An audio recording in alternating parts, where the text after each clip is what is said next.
وبما أني قادري أقول أدرك عبدك جيلاني أدرك عبدك جيلاني. الحمد لله الذي يبدع الأفلاك والأرضين، والصلاة والسلام على من كان نبيا وآدم بين الماء والطين، وعلى آله الطيبين وأصحابه المطهرين وعلماء ملته أجمعين، أما بعد، فأعوذ بالله من الشيطان الرجيم، بسم الله الرحمن الرحيم. ومن يطع الله ورسوله فقد فاز فوزا عظيما. صدق الله العظيم وصدق رسوله النبي الأمين الكريم، ونحن على ذلك لمن الشاهدين والشاكرين، والحمد لله رب العالمین.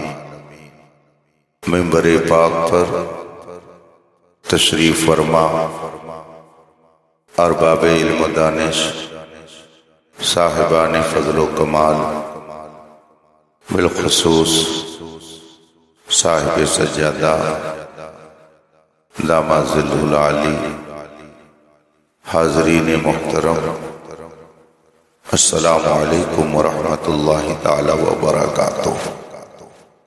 آج آپ کے اس خطے میں پہلی بار میری حاضری ہو رہی ہے. رب کائنات آپ کی اور میری اس پاکیزہ بزم میں شرکت کو شرف قبول عطا فرمائے. یہ وقت آرام کا ہے. انسانی طبیعت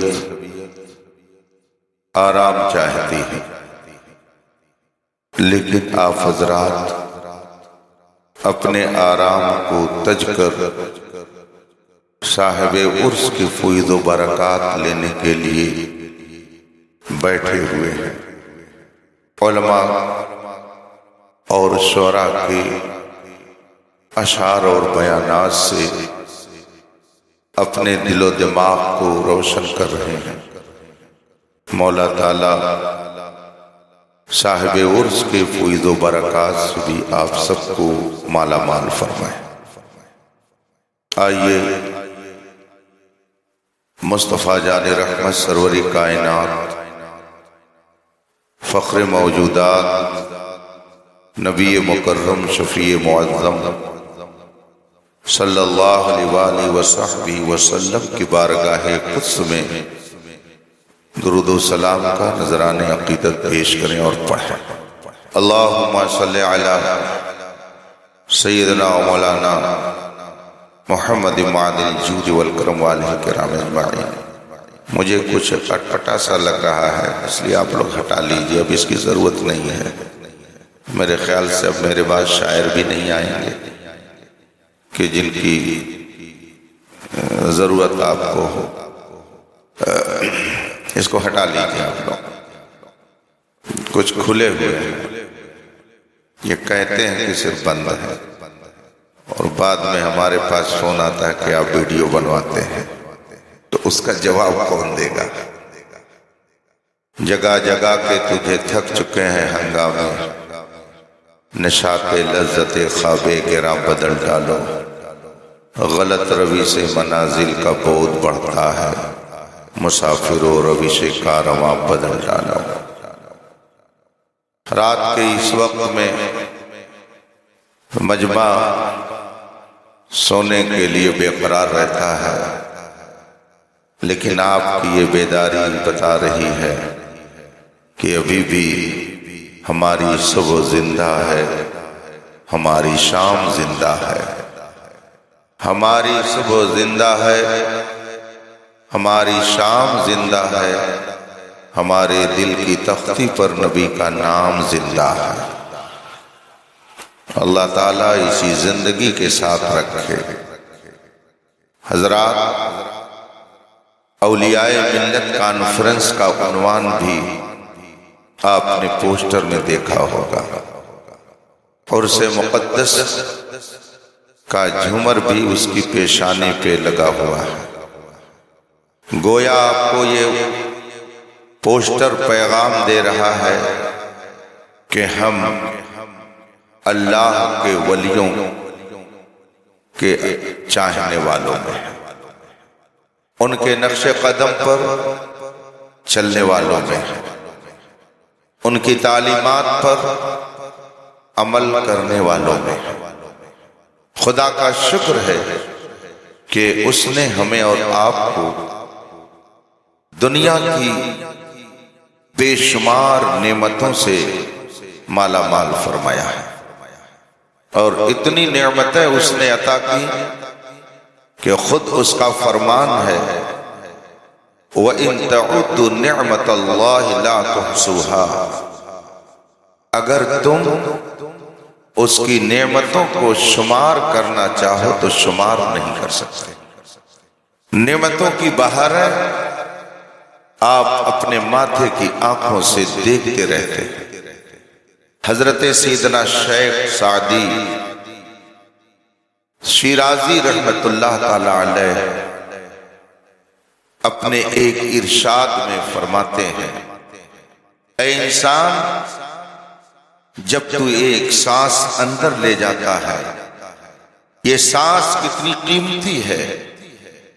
شیخ سعدی فرماتے ہیں کہ غور کرو، اگر یہ سانس اندر جا کر کے رک جائے اور باہر نہ نکلے تو بتائیے پھر کیا ہو۔ ایک سانس اندر گئی، اگر وہ سانس باہر نہ نکلے تو انسان کا جنازہ نکلے گا، اور سانس اگر باہر آ گئی اور پھر یہ اندر نہ جائے، اندر جانے سے انکار کر دے، تو اگر یہ سانس اندر نہیں جائے گی تو آپ بھی گھر کے اندر نہیں جا سکتے۔ ایک سانس اندر گئی تو ایک نئی زندگی بھی، اور ایک سانس باہر آئی تو ایک نئی زندگی بھی۔ حضرت شیخ سعدی فرماتے ہیں کہ ہر سانس میں اللہ ایک نئی زندگی عطا کر رہا، اسی لیے آگے فرمایا در ہر نفس سے یک شکر واجب، ہر سانس پر جب وہ ایک نئی زندگی دے رہا ہے تو ہر سانس پر ایک شکر ادا کرنا واجب ہے۔ آج کا دستور کیا ہے؟ رسموں کی بھرمار ہے، لفاظی دنیا ہے۔ میں ایک بار سفر کر رہا تھا، اتفاق سے ڈرائیور کو راستے میں کچھ تردد ہوا کہ یہ راستہ جانا ہے یا اس راستے سے جانا ہے۔ اتفاق سے 10-12 سال کا ایک بچہ سامنے کھڑا ملا۔ ڈرائیور نے اس سے پوچھا ہم کو فلاں جگہ جانا ہے، اس نے کہا اس راستے پر چلیے۔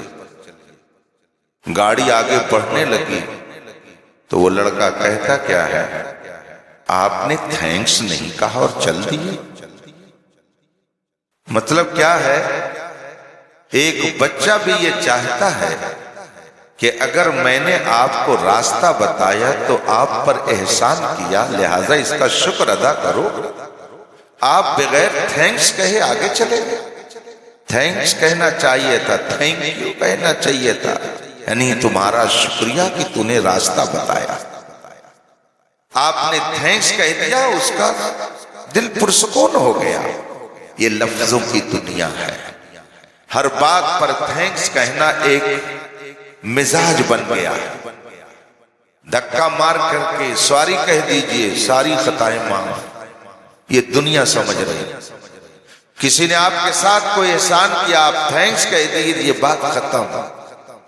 جب ایک معمولی بچہ آپ کو صرف راستہ بتانے کی بنیاد پر چاہتا ہے کہ میرا شکریہ ادا کیا جائے، تو جس خالق و مالک نے آپ کو ہزاروں نعمتوں سے نوازا ہے، کیا اس کا شکر ادا کرنا یہ انسان کے اوپر لازم نہیں ہے؟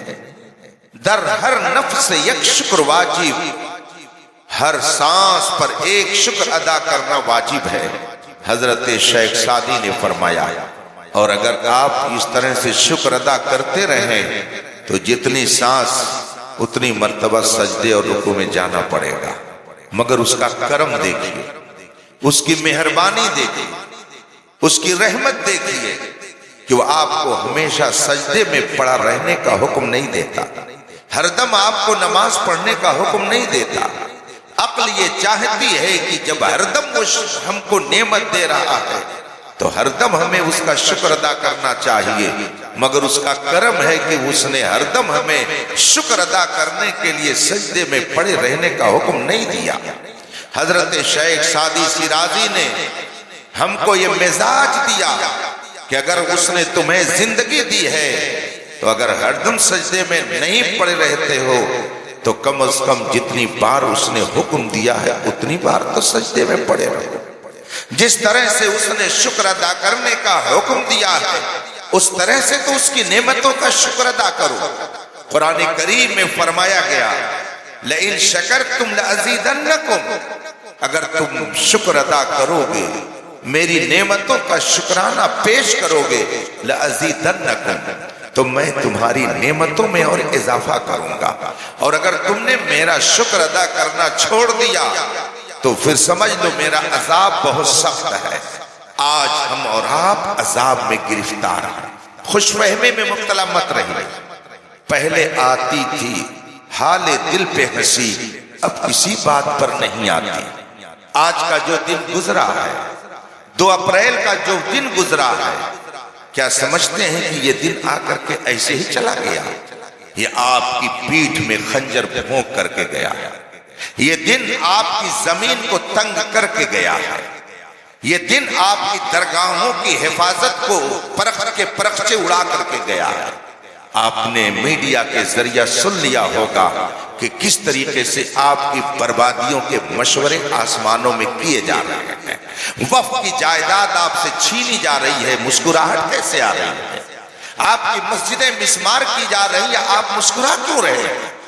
آپ کی درگاہوں پر بلڈوزر چلائے جا رہے ہیں، آپ کو ہنسی کیسے آ رہی ہے؟ ہندوستان کا وہ بادشاہ جس نے عدل و انصاف سے پورے ہندوستان کو بھر دیا تھا، جس کے عدل و انصاف کی داستان بیان کرنے پر غیر مسلم منصف مورخین بھی مجبور تھے، انگریزوں نے بھی جس کے عدل و انصاف کی داستان کو کتابوں میں لکھا ہے، آج اس کی قبر کو توڑنے کا مطالبہ کیا جا رہا۔ آپ ہنس کیسے رہے ہیں؟ آپ عذاب میں گرفتار ہیں۔ یہ اور بات ہے کہ آدمی کا جب احساس مر جاتا ہے تو اس کے اوپر چاہے بلڈوزر چلایا جائے یا اس کے اوپر میزائل گرائی جائے، اس کو کچھ احساس نہیں ہوتا ہے۔ اسی لیے شاعر نے کہا تھا، جگہ جگہ کے تجھے تھک چکے ہیں ہنگامے، نشاط لذت خواب گراں بدل ڈالو۔ غلط روی سے منازل کا بود بڑھتا ہے، مسافر و روش کارواں بدل ڈالو۔ آپ یہ سمجھتے ہیں شاندار عمارت آپ نے بنا لیا تو آپ کامیاب ہو گئے؟ آپ یہ سمجھتے ہیں کہ اگر آپ بہترین انجینئر بن گئے تو آپ کامیاب ہو گئے؟ آپ یہ سمجھتے ہیں میں نے شاندار ڈگری حاصل کر لی، ڈاکٹری کی، تو میں کامیاب ہو گیا؟ آپ یہ سمجھتے ہیں کہ اگر کوئی بہترین عالم بن گیا تو وہ کامیاب ہو گیا؟ آپ یہ تصور کرتے ہیں میرا بیٹا شاندار حافظ بن گیا، یہ کامیاب ہو گیا؟ آپ یہ سمجھتے ہیں میں شیخ طریقت بن گیا، میں کامیاب ہو گیا؟ یاد رکھیے گا، منزل الگ ہے، نشان منزل الگ ہے، دونوں میں فرق ہوتا ہے۔ مثال کے طور پر مجھے ابھی یہاں سے سفر کر کے گورکھپور ہوتے ہوئے اپنے شہر خلیل آباد پہنچنا ہے، اور اس کے بعد پھر مجھے کل آگے کا سفر کرنا ہے۔ جب میں یہاں سے سفر شروع کروں گا، کچھ دور جانے کے بعد ایک پتھر ملے گا، اس پر لکھا ہوگا گورکھپور 200 اتنے کلومیٹر۔ جو ہی میں نے دیکھا کہ گورکھپور لکھا ہوا ہے، ڈرائیور سے میں نے کہا کہ گاڑی روک دو، گورکھپور آ گیا۔ کہے گا حضرت گورکھپور ابھی نہیں آیا ہے۔ میں اگر کہوں کہ دیکھو گورکھپور لکھا ہوا ہے، گاڑی روک دو، اس نے گاڑی میرے کہنے پر روک دی اور میں اتر گیا۔ بتائیے منزل پر پہنچ جاؤں گا؟ منزل پر میری پہنچ ہو جائے گی، رسائی ہو گئی منزل تک۔ آپ کہیں گے کہ نہیں، یہ منزل نہیں ہے، پھر کیا ہے؟ وہاں تو لکھا ہوا ہے گورکھپور، لیکن آپ کہیں گے حضرت اس لیے آپ منزل پر نہیں پہنچیں گے کہ یہ پتھر منزل نہیں ہے، یہ نشان منزل ہے۔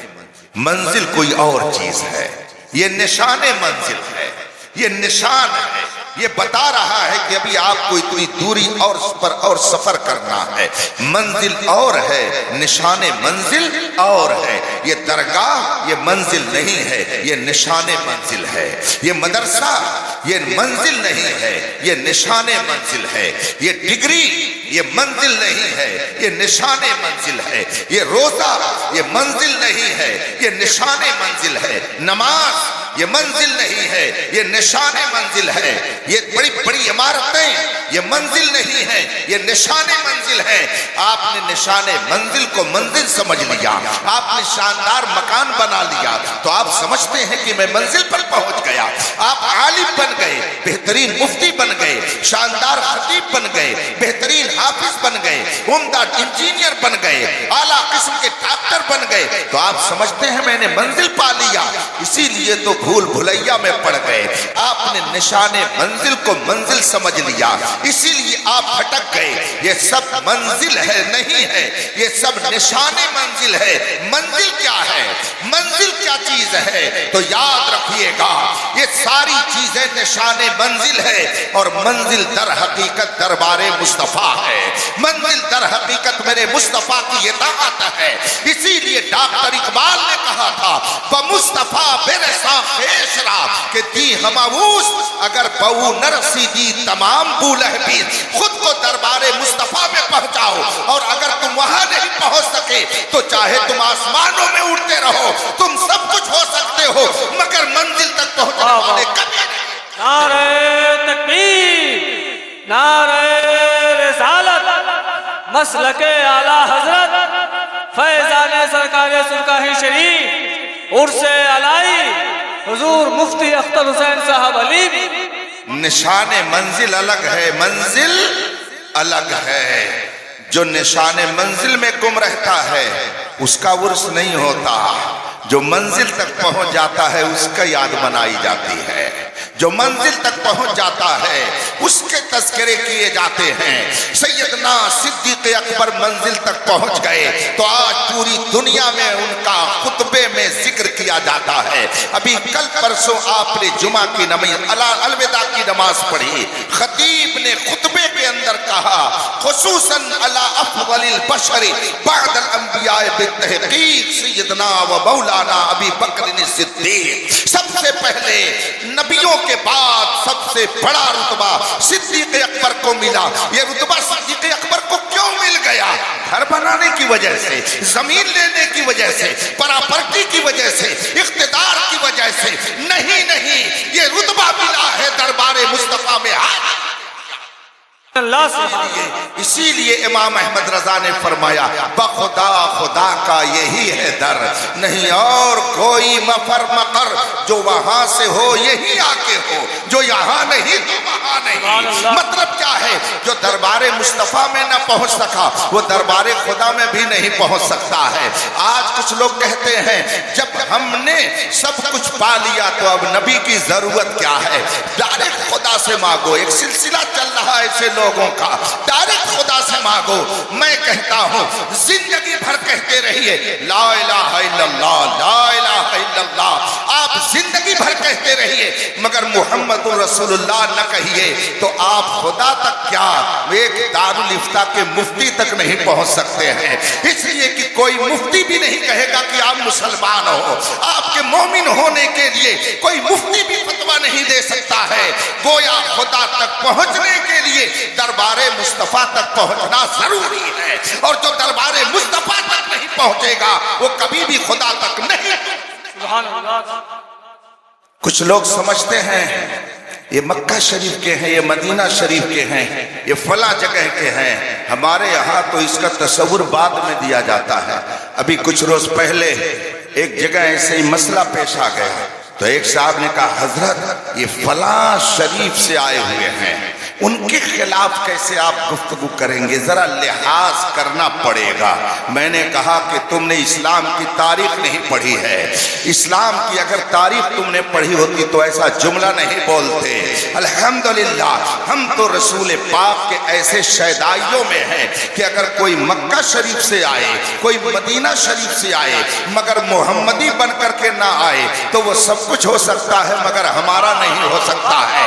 مکہ شریف سے کوئی آتا ہے لیکن اگر اپنے آپ کو وہابی کہتا ہے تو ہم اس کو عزت دینے کے لیے نہیں تیار ہیں۔ کسی خانقاہ درسگاہ سے کوئی آئے اگر مصطفیٰ کا مخالف ہے تو وہ سب کچھ ہو سکتا ہے مگر ہمارے لیے قابل احترام نہیں۔ جو مصطفیٰ کا ہے وہ ہمارا ہے، جو مصطفیٰ کا نہیں وہ ہمارا۔ نعرہ تکبیر، نعرہ رسالت، اولیاء ملت کانفرنس، عرس علائی۔ اللہ کے رسول صلی اللہ علیہ وسلم نے جن پاکیزہ تعلیمات کو ہم تک پہنچایا، میں نے اپنے طور پر جو سمجھا ہے تھوڑی دیر میں آپ کے سامنے اس میں سے کچھ باتیں عرض کر کے آپ سے رخصت ہو جاؤں گا۔ دیکھیے ابھی آپ اندر داخل ہوئے، گیٹ کے پاس درخت لگا ہوا ہے، اس درخت کے اندر 3 چیزیں ہیں۔ آپ ان 3 چیزوں پہ غور کر لیں اور اسلام کی پاکیزہ تعلیمات میں ان 3 چیزوں پر نظر ڈالیں تو انشاءاللہ آپ کو بہت کچھ سمجھنے میں آسانی ہوگی۔ درخت ہے، درخت کے اندر 3 چیزیں ہوتی ہیں، ایک ہے اس کی جڑ، دوسری ہے اس کی شاخیں، اور تیسری چیز ہے کہ اگر مدرسے کا چپراسی ہوگا، واچمین ہوگا، باغبان ہوگا، مالی ہوگا تو کبھی کبھی اس درخت کی کچھ شاخوں کو کاٹ چھانٹ کر کے صحیح کرتا ہوگا۔ آپ نے پارکوں میں دیکھا ہوگا، دیکھتے ہی رہتے ہیں، آج کل ہم لوگ پارک ہی تو دیکھتے ہیں اور کیا دیکھتے ہیں، نہ ہم تاریخ دیکھتے ہیں، نہ قرآن دیکھتے ہیں، نہ حدیث دیکھتے ہیں، نہ علماء کے دربار کو دیکھتے ہیں، بس ہم تو تفریحوں میں لگے ہوئے ہیں۔ آپ نے دیکھا ہوگا پارکوں میں جو چھوٹے چھوٹے پھول لگے ہوتے ہیں، پیڑ لگے ہوتے ہیں، اس کو مالی باغبان کاٹتا ہے، کاٹ چھانٹ کر کے اس کو صحیح کرتا ہے۔ اس کاٹنے چھانٹنے کی بنیاد پر وہ خوبصورت لگتا ہے، اس کو عربی میں تہذیب کہا جاتا ہے۔ 3 چیز درختوں میں آپ کو ملیں گی، ایک اس کی جڑ، دوسری اس کی شاخیں، اور تیسری چیز ہے وقتاً فوقتاً اس کو کاٹ چھانٹ کر کے صحیح کرنا۔ یہ 3 باتیں درختوں میں آپ دیکھیں گے۔ اس کے نیچے کی جو چیز ہے اس کو آپ جڑ کہتے ہیں۔ یہ کوئی ایسی بات نہیں ہے کہ جس کو سمجھانے کے لیے زیادہ محنت کرنی پڑے۔ اس کی جڑ زمین کے اندر چھپی ہوئی ہے، شاخیں اس کی ڈالیاں دکھ رہی ہیں۔ اگر شاخوں کو توڑ دیا جائے اور جڑ موجود ہو تو پھر امید ہے کہ دوبارہ اس میں پھول پتی لگ جائے گی، ہریالی آ جائے گی۔ لیکن اگر کوئی جڑ کو کاٹ دے، جڑ کو نیچے سے سکھا دے، ہر روز اس کے اندر گرم پانی ڈالتا رہے اور آہستہ آہستہ جڑ ختم ہو جائے تو جتنی شاخیں دکھ رہی ہیں ایک دن وہ سب سوکھ جائیں گی، اور جتنی پتیاں دکھ رہی ہیں وہ سب ٹوٹ کر کے زمین پر آ جائیں گی۔ اس سے کیا سمجھا آپ نے کہ اگر جڑ موجود ہے تو شاخیں ہری بھری ہیں، اور اگر جڑ موجود نہیں ہے تو شاخیں سب سوکھ کر کے پھول پتی دینا بند کر دیں گی۔ یہ 2 چیز ہوئی، اور تیسری چیز ہے اس کو وقتاً فوقتاً کاٹ چھانٹ کر کے صحیح کرنا، جس کو آرائش و زیبائش اور سنوارنا کہا جاتا ہے، عربی میں جس کو تہذیب کہا جاتا ہے۔ اسلام نے اپنے ماننے والوں کو جو حکم دیا ہے وہ انہی تینوں میں منحصر ہے۔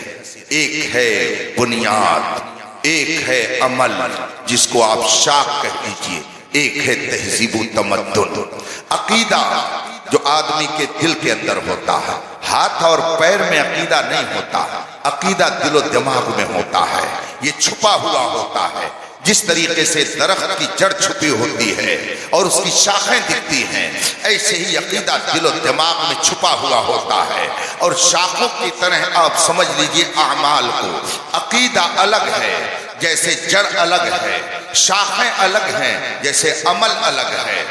ایک ہے عقیدہ، ایک ہے عمل۔ اگر آدمی کا عقیدہ صحیح نہیں ہے تو اس کے اعمال لاکھ بظاہر بہتر ہوں، لیکن میدان محشر میں سب سوکھی ہوئی ڈالیوں کی طرح ہوں گے، اس میں کوئی پھول پتی خوشبو نہیں آئے گی، سارے پتے جھڑ کر کے زمین پر آ جائیں گے۔ قرآن کریم نے اس کا نقشہ کھینچا ہے اور فرمایا ہے وَعَمِلْنَا وَقَدِمْنَا إِلَى مَا عَمِلُوا فَجَعَلْنَاهُ هَبَاءً مَنثُورًا۔ یہ کفار نے جتنے کام کیے اور جو کچھ انہوں نے اچھے اعمال کیے، اپنے طور پر یہ سوچتے تھے کہ ہم نے بہت اچھا عمل کیا، لیکن ہم نے سب کو ہوا منثورا کر دیا، یعنی ریت کے باریک باریک ذرے جو ہوا میں اڑ گئے اور ان کا کوئی وجود نہیں رہ گیا۔ ایسے ہی جس کا عقیدہ درست نہیں ہوگا وہ لاکھ اچھے اعمال کا ذخیرہ جمع کرنے کی کوشش کرے مگر یہ سب کے سب برباد ہو جائیں گے۔ اس کا مطلب ہے کہ اسلام کے نزدیک عقیدہ اصل ہے، یہ جڑ اور بنیاد ہے۔ جب تک عقیدہ صحیح رہے گا اعمال پھول پتی کی طرح خوشبو دیتے رہیں گے، اور اگر عقیدہ گڑبڑ ہو گیا تو جس طرح سے جڑ اگر ختم ہو جائے تو درخت کی شاخیں سوکھ کر کے پتے اس کے نیچے گر جائیں گے، اسی طریقے سے انسان کا عمل ہے۔ اس کا مطلب ہے کہ انسان کو پہلے اپنے عقیدے کی درستگی کے لیے توجہ کرنا ضروری ہے، عقیدے کے بعد پھر اچھے اعمال کا نمبر آتا ہے۔ روزہ ہے، حج ہے، زکوٰۃ ہے، نماز ہے، اللہ کے راستے میں اپنے آپ کو پیش کرنا ہے، یہ سب عمل ہے۔ نماز عقیدہ نہیں ہے، روزہ عقیدہ نہیں ہے، حج عقیدہ نہیں ہے، بلکہ وہ ایک عمل ہے۔ عقیدہ کوئی اور چیز ہے، عقیدہ الگ ہے، عمل الگ ہے۔ اعمال صالحہ جو آپ کرتے ہیں ان کو اعمال سے آپ تعبیر کرتے ہیں، یہ شاخیں ہیں، یہ برانچ ہے، یہ ڈالیاں ہیں۔ عقیدہ الگ، عقیدہ درست تو آپ کے اعمال کارآمد، اور اگر عقیدہ گڑبڑ تو جتنے اعمال ہیں وہ سب کے سب برباد۔ عقیدہ اور عمل کے بعد تہذیب کا نمبر آتا ہے، یعنی ایک انسان کو معاشرے میں کیسے رہا جاتا ہے، اپنوں سے کیسے بات کی جاتی ہے، غیروں سے کیسے گفتگو کی جائے گی، آپ پہنیں گے کیسا، آپ رہیں گے کس طرح سے، آپ کا بال کیسا ہونا چاہیے، آپ کی داڑھی کیسی ہونی چاہیے، آپ کا کرتا پاجامہ کیسا ہونا چاہیے، آپ کا لباس کیسا ہونا چاہیے، آپ کے گھر کا رہن سہن کیسا ہونا چاہیے، اس کو تہذیب کہا جاتا ہے۔ آپ کی بولی کیسی ہونی چاہیے، آدمی جو ہی بولتا ہے فوراً سمجھ میں آ جائے گا سامنے والے کو کہ یہ بے پڑھا لکھا ہے، یہ پڑھا لکھا ہے۔ آدمی نے جو ہی گفتگو شروع کی سامنے والا سمجھ جائے گا کہ یہ مہذب ہے کہ غیر مہذب ہے۔ میں اپنے یوپی کے انداز میں دو طریقے سے بولتا ہوں، آپ خود ہی سمجھ جائیں گے کہ ان دونوں طریقوں میں کتنا فرق ہے۔ مثال کے طور پر اگر مجھے بس سے سفر کرنا ہو اور میں بس میں بیٹھا اور میں نے کنڈکٹر سے کہا اے کنڈکٹر تنی ٹکٹ ایک بنائی دیو، یہ ہماری یوپی کی بولی ہو گئی۔ سننے والے سن لیں گے اور سمجھ جائیں گے کہ مولوی صاحب پڑھے لکھے کم ہیں۔ اگر یہ پڑھے لکھے ہوتے تو دوسرے ڈھنگ سے بولتے۔ اتنے میں ایک شخص آیا، اس نے کہا کنڈکٹر صاحب ذرا ٹکٹ بنائیے۔ سننے والا سمجھ جائے گا کہ یہ پڑھا لکھا لگتا ہے۔ میں نے ابھی دو جملے استعمال کیے، دو طریقے سے استعمال کیے۔ ایک طریقے نے بتا دیا کہ کم پڑھے لکھے ہیں اور دوسرے طریقے نے بتا دیا کہ یہ پڑھے لکھے ہیں۔ اس کا مطلب کیا ہوا؟